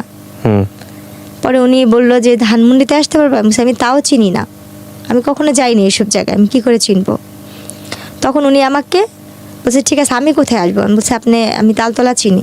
তখন আমাদের এলাকার ভূতের আড্ডা একটা আছে রেস্টুরেন্ট, উনি ওখানে আসতে বলছে। আমি ব্যাগটা নিয়ে ওখানে গেছি, যার পর উনি আমার দিকে তাকায় রয়েছে আর আমার ব্যাগটা দেখতেছে, আর উনি আমার ব্যাগটা নিয়েই আসতে শুনে মাথায় হাত দেওয়া বলতেছে কি যে তোর মতো মেয়ে আমি খুব কম দেখছি রে, কিরে বোন তোর এই টাকার প্রতি কোনো লোভ লাগে নেই? পর আমি কান্না করে বললাম কি যে আপা আমার জীবনের সবচেয়ে দামি সম্পত্তিতে আমি হারায় ফেলছি, আর এই টাকা দিয়ে আমি আর কি করব? আমার জীবনে যে ছেলে মেয়ে, আমার স্বামী, সংসার, সেটাই তো, এই টাকার জন্যই আমার জীবনটা আজকে এখানে। আমার বাবা মার টাকা ছিল না বলে আমি স্বামীর সংসার করতে পারিনি, যৌতুকের টাকা দিতে পারিনি, এটা আমার মূলত আমার অপরাধ ছিল। আমি গরিবের মেয়ে, আমার বাবা মা গরিব। তখন ওনারা খুব মায়া লাগছে আমার কথা শুনে, বলতেছে তুই এখান থেকে যে টাকা নিবি নিয়ে নিলে। বলছি না আপা আমার টাকা লাগবে না, যদি পারেন আমার একটা কাজ দিয়েন, আমি কাজ করব, আমার একটা কাজ দরকার, আমি যদি একটু চাকরি করতে পারতাম, আমি তো লেখাপড়া জানি। তখন উনি আমাকে কি কাজ দিল, ওনার বাচ্চাদের স্কুলে নেওয়া আসার একটা কাজ দিল। আচ্ছা। ওনার বাচ্চাদের স্কুলে নিয়ে যেতে মানতাম, কিন্তু ওনারা অনেক বড় লোক ছিল। এরপর একদিন ওনার বাচ্চারা অসুস্থ, একটা বাচ্চা অসুস্থ, ওনার ছেলে অপারেশন করবে, ছেলেটার অপারেশন করার সময় তাদের AB নেগেটিভ রক্তের গ্রুপ দরকার ছিল। ওই সময় ওই রক্তটা আমি দিই, আমি বলি যে আমি এই রক্তটা দিব। বলছে কি তোর কি রক্ত এটা? পরে আমি বললাম যে হ্যাঁ আমার যখন আমি অসুস্থ ছিলাম তখন আমি শুনছি আমার এই রক্তের গ্রুপটা AB নেগেটিভ। আপনার AB নেগেটিভ রক্তের গ্রুপ? আসলে কি AB নেগেটিভ? হ্যাঁ। ওকে। তখন আমি বলার পর ওনার বলছে কি যে তাই? পরে উনি আবার কি করলো, শিওর হওয়ার জন্য উনি আমার রক্তটা পরীক্ষা করলো। আচ্ছা। তখন আমি অনেক মোটা একটা চশমা পরতাম, চোখে দেখতাম না, তো ওই চশমাটা ছাড়া আমি চোখেই দেখতে পারতাম না। তো উনি কি করলো, আমার রক্ত পরীক্ষা করার পর ওনার বাচ্চার সাথে মিললো, যেখানে ওনার বাচ্চার 3-4 ব্যাগ রক্ত লাগবে, সেখানে আমার 1 ব্যাগ আর 1 ব্যাগ ওনারা কিনে আনছে। এই 2 ব্যাগ দিয়ে ওনার বাচ্চাকে উনি করলো। তখন ওই যে রক্ত দিয়ে, আমি তো কখনো রক্ত দিই নেই, রক্ত দিয়ে তো সাথে সাথে উঠতে হয় না, কতক্ষণ নাকি রেস্ট নিতে হয়। আমি কি করছি, রক্ত দিয়ে উঠে পড়ছি না, আমার চশমাটা পড়ে গেছে, ভেঙে গেছিল একটা ফ্রেম। তখন আমি অন্ধের মতো হাতা চশমা খুঁজতেছিলাম। তো ওই জিনিসটা ওই আপুটা ফলো করে বলতেছে কি তুই কি চশমা ছাড়া চোখে দেখিস না? আমি আপা আমি তো চশমা ছাড়া চোখে দেখি না। বলছে কতদিন ধরে এরকম? আমি প্রায় আজকে 3 বছর হয়ে আসতে। আমার এই কাহিনীটা 2014 দিকে এই কাহিনীটা। এরপরে গিয়ে আমি বলতেছি কি আপা আমি তো চশমা ছাড়া চোখে দেখি না, আজকে 3 বছর ধরে আমার চোখের অবস্থা এরকম। পরে উনি না দেখে বলছে তুই কোনো ডাক্তার দেখাইছিস? আমি ডাক্তার দেখাইছি, ডাক্তাররা আমাকে অপারেশন করতে বলছে আর কি যেন পরীক্ষা করতে বলছে, করিনি টাকার জন্য। তখন উনি সাথে সাথে ওনার ড্রাইভারকে ডাক দিল আর ওনার ম্যানেজারকে ডাক দিল, নাম ধরে না। ম্যানেজার আসলো, বলছে ওকে এখনই বাংলাদেশ আইকন সেন্টারে নিয়ে যাও ধানমন্ডিতে। আচ্ছা। নিয়ে ডাক্তার দেখো ওনারা কি বলে। আমাকে ওইখানে সাথে সাথে ওই মুহূর্তে আমাকে ওইখান থেকে জুস খাওয়ায়া পানি টানি খাওয়া আমাকে নিয়ে গেল ডাক্তারখানে। নিয়ে যাওয়ার পরে ওখানে আমি আমার চোখ পরীক্ষা করে, এরপরে কি করছে ওনারা আমার সব কিছু করা শেষ, অপারেশন করা শেষ, ওনারা আমাকে খুশি হয়ে জায়গা কিনে দিবে। আচ্ছা। ওনারা আমাকে একটু জায়গা কিনে দিবে। যাদের বাড়িতে আপনি আছেন আর কি? হ্যাঁ, না আমি ওই বাড়িতে নেই, তাহলে শুধু একটা জায়গা শুধু পড়ে আসছে। না কিন্তু যাদের আপনি টাকা দিয়ে হেল্প করলেন ওরাই তো আপনাকে টাকা কিনে জায়গা কিনে দেওয়ার কথা বলতেছে। হ্যাঁ, আমি সেটাই বলতে যাচ্ছি। হ্যাঁ, যাদের আমি কাজ, যাদের রক্ত দিচ্ছি, যাদের আলটিমেটলি আপনার সব গল্প তারা জানে যে কিভাবে কি হয়েছে, তো ওরা আপনাকে একটা জায়গা কিনে দিবে। হ্যাঁ, ওরা আমাকে একটা জায়গা দান করলো। আমার চোখের অপারেশন করার শেষ দিয়ে ওরা আমার একটা জায়গা কোথায় এটা দান করলো? এটা হচ্ছে ড্যামরা ইস্ট হেডকোয়ার্টার দিকে। আচ্ছা, কতটুকু জায়গা? 2 কাঠা। 2 কাঠা। আচ্ছা, আপনাকে একদম আপনার নামে লিখে দিয়েছে? সম্পূর্ণ আমার নামে লিখে কাগজপত্র করে দিয়েছে, দান করছে এটা আমাকে ওনারা। ওকে। আমার রেজিস্ট্রেশন দান করার পরে তো ওনারা আমাকে আর খুশি আর কিছু টাকা দিচ্ছিল, আর 2 লাখ টাকার মতো ওনারা আমাকে টাকা দিচ্ছিল, এটা দিয়ে তুই কিছু করিস, পড়াশোনা কর বা কিছু কর। ওনারা দেশের বাইরে সবাই চলে গেছে, আমার সাথে আর কোনো সম্পর্ক নেই, তারা চলে যাবে। ওনারা দেশের বাইরে চলে গেছে, যাওয়ার আগে আপনাকে হ্যাঁ এটা খুশি হয়ে দিয়ে গেছে। তো আমি ওই মুহূর্তে না ভাবছি কি, যেহেতু আমি লেখাপড়া যাই না, আমার 2টা বাচ্চা আছে, আমি ওই টাকাটা দিয়ে, যেহেতু আমার বাবা মাও খুব গরিব, ভাই বিয়ে করছে, ভাই ভাইয়ের মতো থাকে, যার যার মতো শেষে থাকে, আমি ওই টাকাটাকে বিদেশ যাওয়ার জন্য, তখন বিদেশে লোক নিতে আসতে বাসা বাড়ির কাজে বা কোনো ইয়াতে, বিদেশে চলে যাব, ভবিষ্যতে টাকা পয়সা জমিয়ে এই জমিটার উপরে বাড়িটারি করে থাকবো, বাড়িটারি করব। তখন বিদেশে গেলাম, এক দালাল ধরলাম, উনি আমার থেকে 1.5 লাখ টাকা নিল। এটা মহিলা দালাল ছিল, উনি বিদেশি লোক পাঠায়। উনি আমাকে কাজে দিল কি, হাসপাতালে ক্লিনারের কাজের কথা বলে উনি আমাকে সব কাগজপত্র করতে। আমি হাসপাতালে ক্লিনার হয়ে কাজে যাই, দুবাইতে পাঠাবে। সেখানে গিয়ে আমার সাথে আরেক ইয়া ঘটে, আমার নসিবটাই এরকম। ওখানে যাওয়ার পরে আমি একটা ভার ডান্সারে পড়ি, ভার ক্লাবে। উনি আমাকে এয়ারপোর্ট থেকে বলতেছে, তুমি অমুকের বোন না? আমি বলছি হ্যাঁ। পরে বলতেছে যে তুমি আমাকে চিনো? আমি বলছি না, আপনার কথা আমার ভালো করে মনে নেই। বলছি তোমার না বিয়ে হয়েছিল, এরকম এরকম হয়েছিল? আমি বলি হ্যাঁ আমার হয়েছিল এরকম, কিন্তু এখন তো সেটা নাই। বলছি তুমি এখানে আসছো কেন? উনি আমাকে ডিটেলস পরে বলেছে আমি একটা ভার ক্লাবে আসছি। তখন আমি তার হাত পা ধরে কান্না করতেছি, ভাই আমি তো এই কাজে আসিনি, আমি তো অন্য কাজে আসছি। তো বলছে আল্লাহ, তুমি এই কথা আগে জানতা না? বলছে না। তখন উনি কী করলো, ওইখানের একটা মেয়ে ছিল ডান্সার, ওই আপুদের 2টা আপুকে বললো যে দেখ ও কিন্তু যাই না আসে নাই, মালিকের বউ কিন্তু অনেক মারবো, ওই জন্য ক্লাবে না যেতে পারে বা ইয়া করে ওটা ব্যবস্থা করিস। এখন আমি স্টেজে উঠবো না, আমি কানাকাটি করতেছি, আর আমি সেরকম পোশাক নিই, আমি তো হাসপাতালে চাকরির জন্য 3 পিস নিচ্ছি আমার, আর ওখানে হয়েছে লেহেঙ্গা স্কার্ট টিস্কার্ট পরে নাচতে হয়, সেটা আমি তো নিইনি। তখন ওই মুহূর্তে আমার যে স্বামী, উনি ওই মালিকের বউকে বলে কি ওরে উঠায় না, যে টাকা লাগে আমি দিব, ওকে রাখেন। তো উনি বলছে কি না আমি করে ধুয়ে পানি খাবো? বলছে না আমি দিব ভাই। বলার পরে বলছে ঠিক আছে। তো 2 দিন আমি ভালোই ছিলাম, কিছু করে না। 2 দিন পর ও টাকা দেয় না, এখন আমাকে মারধর করতেছে, উঠাবে। তো ও আমার সাথে কী বড় বেমানিটা করতে, আর মানুষকে বিশ্বাস করে যে প্রতারণা করে, যেটা আমার মতো আর কেউ যেন না করে। আমি ওখানে যাই, ওই আপুগুলো আমাকে বলে যে দেখো তোমার তো এখানে আসতো, তুমি এক কাজ করো, 3 মাসের ব্যাপারই তো, এখানে শুধু নাচতেই হয়, খারাপ কিছু না, তুমি শুধু ডান্স করো, এখানে ডান্স করলে তুমি তোমার একটা পারিশ্রমে যে একটা ফল এটা নিয়ে যেতে পারো, এখানে তোমার অনুমতি ছাড়া কোনো খারাপ কাজ হবে না। দুবাইতে এরকম কোনো নিয়ম নেই। কিন্তু আমি বুঝি নেই ভাইয়া, আমাকে যে আমার স্বামী যেটা বলছে আমি সেটা, উনি বলছে কি এখানে নাচলেই তুমি খারাপই তৈব। আমি ওই জিনিসটাই ধরেছি যে আমি তো একবার তো অনেক কিছু দেখে আসছি খারাপ জগতের, আমি তো আর কোনো কিছু করতে চাই না, বা আমি তো আমার নিজের দেহটাকে বিক্রি করা ছাড়া সব কিছুই করছি, জীবনে অনেক ধরনের মোকাবেলা করে আসছি, আমি আর কিছু করতে চাই না, আমি একটু সৎভাবে বাঁচতে চাই, সেটা পরিশ্রম করে 1 টাকা হইলে আমি নিয়ে খাবো। তখন আমি না ওর হাতে পায়ে জড়া ধরলাম যে ভাইয়া আমাকে এখান থেকে পাঠা দেওয়ার ব্যবস্থা করেন না, আমার বাবা মার কাছে আমার 2 কাঠা জায়গা আছে, আমি সেটা বিক্রি করে আপনাকে টাকা দিব দরকার হয়। এই কথাটা আমি ওকে নিজে থেকেই বললাম যে আমার 2 কাঠা জায়গা আছে, আমি বিক্রি করে দরকার আপনাকে টাকা দিব।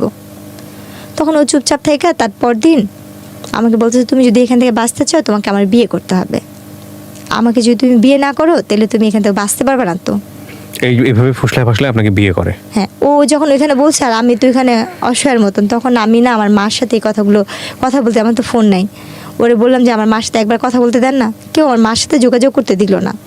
আমি একটা জিনিস সংক্ষিপ্ত করে ফেলতেছি এখন, কারণ আমি জানি আপনার এই গল্পটা কোন দিকে যাবে। আমি খুব শর্ট করে নিয়ে আসি, যাতে আমাদের দর্শকরা যারা এতক্ষণ ধরে দেখছেন বা শুনছেন তাদের একটু প্রেসাইজ করতে সুবিধা হবে। এই লোকটাকে আপনি বিয়ে করেছেন, শুধু বিয়ে না, আপনি বিয়ে করার পরে দেশে চলে এসেছেন, এবং এই লোকটার উরসজাত একটা বাচ্চা এখন আপনার আছে, যে বাচ্চার বয়স কত? বাবুটার ফেব্রুয়ারি 14 তারিখে আসলে 2 বছর হবে। আপনি এই লোকটাকে বিয়ে করে দেশে আসছেন, সে কি আর দেশে আসছিল? ওনাকে যখন আমি দুবাইতে বিয়ে করি, উনি দুবাই নিয়মে বিয়ে করার পরে আমাকে বাংলাদেশে পাঠা দেয়, এবং আমি বাংলাদেশে চলে আসার পরে আমার বাবা মা বলছিল যে এই লোকটা ভালো হবে না খারাপ হবে। তখন আমার বাবা মা আমার অন্য জায়গায় বিয়ে ঠিক করে, এবং অন্য জায়গায় যেখানে বিয়ে ঠিক করছে সেই ছেলেটা আনম্যারিডই ছিল। আমার প্রথম বিয়ে এবং আমার তখন কি আপনি কনসিভ আপনি জানতেন যে আপনি কনসিভ করেছেন? তখন আপনি জানেন ছিল না।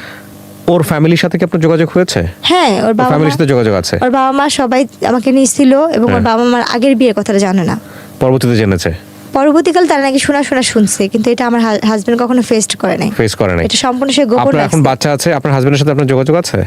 উনি আমার বাচ্চাকে 3 মাসে পেটে রেখে বাইরে চলে গেছে। আমার দেখেও নাই কখনো? না, আজ পর্যন্ত দেখেন না। আমার গয়নাগাটি লাস্ট পর্যন্ত যে যোগাযোগ হয়েছে আপনার সঙ্গে, তখন কি বলে আপনার হাজবেন্ড?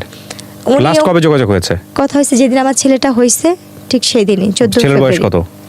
বাবুর হয়েছে ফেব্রুয়ারি 14 তারিখ, আসলে পুরো 2 বছর হবে। তার মানে আপনাদের ডিভোর্স হয়নি এখন পর্যন্ত? তাহলে এই ভদ্রলোক সম্পর্কে আমি ডিটেল কোনো কিছু আনতে চাচ্ছি না, যেহেতু আপনি এখনো তার ওয়াইফ। তো এই গল্পটা আপনি এখন বললেন, আপনার কি ভরণ পোষণ সে দেয়? সে আমাকে কোনো ধরনের সাহায্য, টাকা পয়সাও দিচ্ছে না, এবং আমার বাচ্চার কোনো দায়িত্বও নিচ্ছে না। আপনি কোনো মামলা করেছেন তার এগেইনস্টে? না, আমি তার সাথে সংসার করতে চাই, তার সাথে আমি সংসার করতে চাইছি বিধায় কোনো কিছু করিনি। কিন্তু তাকে আমি অনেক ধরনের হাতে পায়ে ধরে রিকোয়েস্ট করতেছি, ফোন দিচ্ছি। উনি ডাইরেক্ট বলে কি, তুই কি তোর বাপের কাছে ফোন দিস, আমি কি তোর বাপ লাগি? উনি আপনাকে চায় না, বলে দিয়েছে চায় না, ডিভোর্সও দিবে না? ডিভোর্সও দিবে না। আচ্ছা, তাইলে আপনি এখন কি অবস্থায় আছেন, কি করেন আপনি? আমার এই ছেলেটাকে আমি 3 মাসে পেটে নিয়ে আমি মানুষের বাসা, আমার বাবা মা আমাকে মাইনা নেন, আমি তো একা বিয়ে করছি, এই জন্য মেনে নেয় না। তো আপনি এখন মানুষের বাসায় কাজ করেন, 3 মাসে পেটে নিয়ে আপনার বাচ্চাটাকে নিয়ে মানুষের বাসায় থাকেন। হ্যাঁ। আজকে এই গল্পটা বললেন, আমি জানি আপনি মানুষের কাছে সাহায্য প্রার্থী এই অর্থে যে আপনার একটা ব্যবস্থা হোক, কাজের ব্যবস্থা হোক, আপনার ছেলেটার একটা ভবিষ্যৎ নিশ্চিত হোক। এই অর্থে আপনার সঙ্গে যোগাযোগ করার রাস্তা আমি ওপেন করে দিব, যে কেউ চাইলে আপনার সঙ্গে যোগাযোগ করতে পারবে। কিন্তু আপনি যে কারণে মানুষের বাসায় যান না কাজ করতে বা কাজে নেয় না, ঠিক একই সমস্যা কিন্তু এখানেও তৈরি হবে। আপনি কি বুঝতে পারছেন আমার কথাটা? আপনি আমাকে এটা বলছিলেন, বলছেন না 1 বছর ধরে আমি আপনাকে বলছি, 1.5 বছরের প্রায়। হ্যাঁ, বলছি। কিন্তু আমার বাবুকে 3 মাসের থেকে শুরু করে আমি আপনাদের এখানে অনেক ফোন দিছি, অনেক যোগাযোগ করছি, কোনোভাবে না। তারপর বাবুকে 5 মাসে 6 মাসে নিয়ে আমি এখানে ডাইরেক্ট আসছিলাম। রাইট, আমি সেটাই বলতেছি যে সেই সমস্যাটা এখানেও তৈরি হবে। তারপরেও কি আপনি আপনার ফোন নাম্বার দিতে চাচ্ছেন যোগাযোগ করার জন্য? কেন দিতে চাচ্ছি ভাই, আমার দেওয়ালে পিঠ থেকে গেছে, আমার কোনোভাবে উপায় নেই। আমার বাচ্চাটাকে নিয়ে আপনারা কিন্তু জানেন আমি ফাঁসি দিতে গেছিলাম আমার ছেলেটাকে নিয়ে, অভাবের কারণে।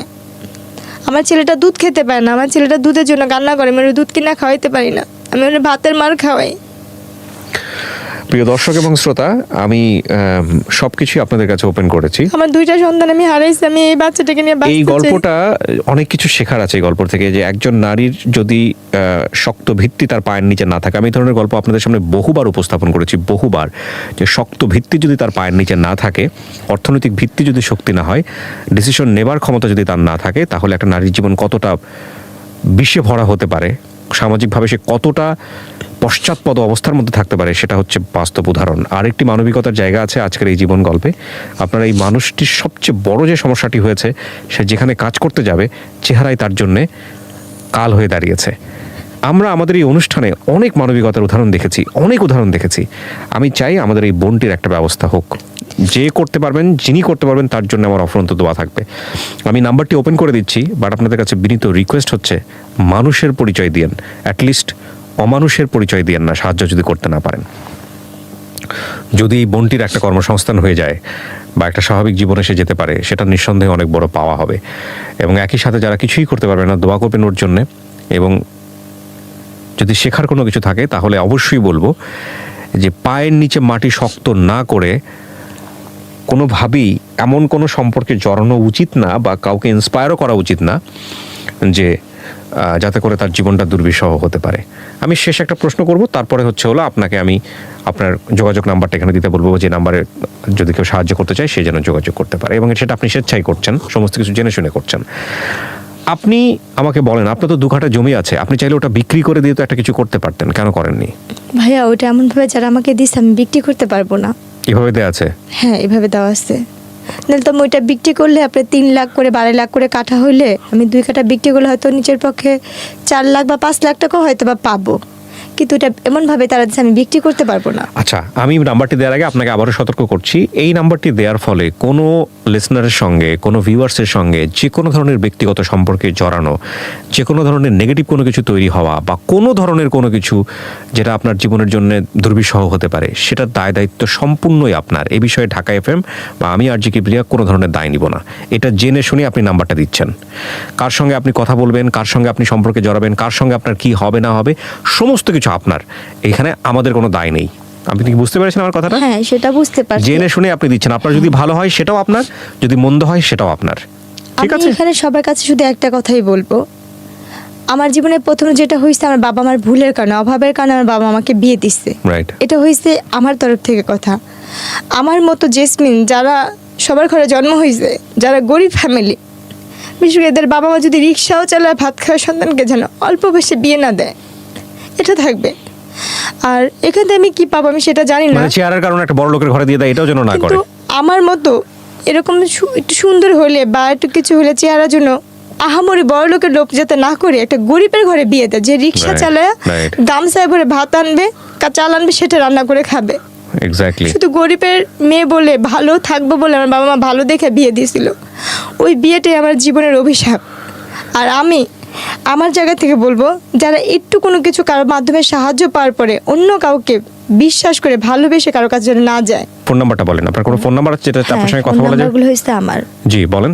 এটা কি আপনার নামে রেজিস্ট্রেশন করা আছে ফোন নাম্বারগুলো? আমরা কিন্তু চেক করিনি। হ্যাঁ বলেন। আমার নামে বলেন। 01945887880। আচ্ছা, আরেকটা? আরেকটা হয়েছে 013007385। আচ্ছা, আপনি যে দুটো নাম্বার দিলেন এই দুটো নাম্বারে কি বিকাশ করা আছে বা নগদ করা আছে? আচ্ছা, প্রিয় দর্শক এবং শ্রোতা, আমি বারবারই আপনাদেরকে বলি, এই দুটো নাম্বার আসলে ওর যতটা আর্থিক সাহায্য দরকার তার চেয়ে বেশি দরকার ওর একটা কর্মসংস্থানের, তার চেয়ে বেশি দরকার ওর সন্তানের সিকিউরিটি। আমি ইন্সপায়ার করব যে ওর অন্তত এই জায়গাটা আপনারা এনশিওর করেন। আপনারা খেয়াল রাখবেন যে এই গল্পটা আসলে মানুষ বলে যে কাঙ্ক্ষিতভাবে চেহারা চায়। আমি বহুবার ওকে 1 বছর 1.5 বছর এখানে নিয়ে আসছি, ও আমাকে ঘুরে ফিরে একটা কথাই বলছে, ভাইয়া মানুষের সৌন্দর্য নাকি মানুষের জন্য পজিটিভ, আমার জন্য সৌন্দর্যটাই অনেক বেশি নেগেটিভ হয়ে গেছে। তো সেই জায়গাটা থেকে চলেন, ওর জন্য আমরা যদি পারি ওর একটা কাজের ব্যবস্থা করি, ওর একটা কর্মসংস্থানের ব্যবস্থা করি, এবং যে যেভাবে পারেন ওর পাশে দাঁড়ান। আমরা চাই ওর সন্তানের একটা ভবিষ্যৎ হোক। আমি আমার জায়গা থেকে আপনার গল্পটা 1.5 বছর ধরে আপনাকে ঘুরিয়ে প্রত্যেকবারই আপনাকে আমি ইন্সপায়ার করেছি গল্পটা না বলার জন্য। আমি কি ঠিক বলেছি? হ্যাঁ, আপনি আমাকে অনেকবার না ফিরাই বলেছেন। দিছি। আর আমি বারবারই আপনার কাছে এই কারণে আসছি, আমার চলার মতো কোনো পথ নেই। আর আমি কোথা থেকে আমি আর কোথায় আমি আপনার গল্পটা এই জন্যই প্রচার করলাম যাতে করে এই গল্পের শিক্ষণীয় বিষয়গুলো নিতে পারে। কারণ আমি জানি গ্রামের মানুষ থেকে শুরু করে সবাই আমার এই অনুষ্ঠানগুলো দেখে, সব শ্রেণীর মানুষগুলো দেখে। আপনি যে কথাগুলো লাস্টে বলছেন না, যে সামর্থ্য যতটুকু অতটুকুই যাওয়া উচিত, এটাই হচ্ছে এই গল্পের সবচেয়ে গরিবের বড়। দেওয়া ভালো, কিন্তু গরিবের কাছেই যেন যায় এই সম্পর্কের জায়গা কিন্তু থেকে। কোনো বড় লোকের কাছে। আর একটা মেয়ে যদি কম শিক্ষিত হয়, তাকে কম শিক্ষিত ছেলের কাছেই বিয়ে দেওয়া ভালো। কোনো শিক্ষিত ছেলের কাছে দিবে, সে খুঁটা দিবে। হাতে গোনা কয়েকজন দেখা যায় আল্লাহ দুনিয়ায় ভালো থাকে, যেমন ম্যাক্সিমাম সিনারিওটাই এরকম। হ্যাঁ, যাদের মধ্যে যারা আমাকে হেল্প করছে তারা ভালো ছিল, বা আমি কাউকে বিশ্বাস করে গেছি এটা আমার ভুল ছিল, বা আমি যেখানে কাজ করতে যাই কেউ আমাকে কাজে নেয় না, কাজের আগে বলে কি তোমাকে কি কাজে নিব, দেখা গেছে আমার স্বামী বা আমার ছেলে তোমার সাথে, তখন আমার মন থেকে কাজ করতে হচ্ছে। আতঙ্কের জায়গা। সর্বক্ষণ এইভাবে ঢেকে কাজ করি, আর বাচ্চাটাকে কোলে নিয়ে। এমনও দিন যায়, আমার ছেলেটা যখন ছোট, আপনি দেখছেন আমি যখন আপনার এখানে আসছিলাম, আমি এক বাসাতে কাজ করে ভিজা শরীর নিয়ে আপনার কাছে আসছিলাম, শুধু বোরখাটা গায়ে দিয়ে। আপনার বাচ্চাকে একটা তসবি দিছিলেন, আমার ছেলেটা তসবি নিয়ে গেছিল। আচ্ছা, আমার বাচ্চাটাকে রেখে আমি যখন কাপড় ধুই, আমার ছেলেটা আমার সাথে যে বাথরুমে বসে কাপড় ধোয়। প্রিয় শ্রোতা এবং দর্শক, এই ঠান্ডার কাজের জন্য আমার বাচ্চাটা মেডিকেলে ভর্তি ছিল। একবার আমি দোকান থেকে 2 টাকা 5 টাকা তুলে আমার বাচ্চাটাকে চিকিৎসা করছি। আমি জানি আপনি গল্পগুলো আমাকে বলেছেন। আমি তো বললাম এখানে যে আপনার গল্পের যে উপাখ্যান, সেটা যদি আমি ঘন্টার পর ঘন্টা মানুষকে শোনাই। আমার এই নুসপাপ দুধের শিশু বাচ্চা নিয়ে আমি ফাঁসিতে যখন মরতে গেছিলাম, আমার ছেলেটা বাথরুম করে দিছিল। আর সেদিন থেকে আমি ওয়াদা করছি, আমার যদি কোনোদিন কারো কাছে ভিক্ষার থাল নিয়েও দাঁড়াইতে হয়, আমি আমার ছেলের জন্য আমি মানুষের দরজায় ভিক্ষার থাল নিয়ে দাঁড়াবো, কিন্তু আল্লাহ পাক যেন কোনো কারণে আমার এই রশিটাকে ছিঁড়া দেয়। তখন আমি অনেক কষ্ট, আমার পার নিচে যে টুলটা ছিল সেটাও পড়ে গেছিলো। আর মৃত্যু যে কত ভয়ানক হয় আমি সেই দিন দেখছি। এর আগের কথা আমার মনে নেই, কিন্তু চোখের সামনে আমার অতটুকু 6 মাসের বাচ্চা পায়খানা করে দিছিল। কি করছিলেন আপনি? ওরও ঝুলাই ফেলছিলেন একসাথে একই রশিতে, যদি না দিতাম সেদিন 2 দিনে মারা যেত। আমি জানতে চাই না। প্রিয় দর্শক এবং শ্রোতা, আমি শেষ করছি। ভালো কিছু হোক, এই অনুষ্ঠানের অনেক বড় শক্তি আছে, অনেক ভালো কিছু, অনেক ভালো। আপনি হাতের কাজ জানেন? কি ধরনের হাতের কাজ জানেন? আমি সেলাইয়ের কাজ জানি, কাঠচুপড়ির কাজ জানি, কিন্তু আমার কোনো সামর্থ্য নেই। আমি একটা মেশিনও কিনতে পারি না। আমি আজকে কয়েক মাসের, আমার 6 মাসের ঘরবার টাকা জোগাড় হয়েছে। এই লকডাউনের জন্য আমি কোথাও কাজ করতে পারি না দেখে আমার ঘরবার টাকাও দিতে পারি না। যতটুক টুকটাক ছিল সেগুলো আমার এখন আপনার একটা নাই। ব্যবস্থা নিশ্চয়ই হবে।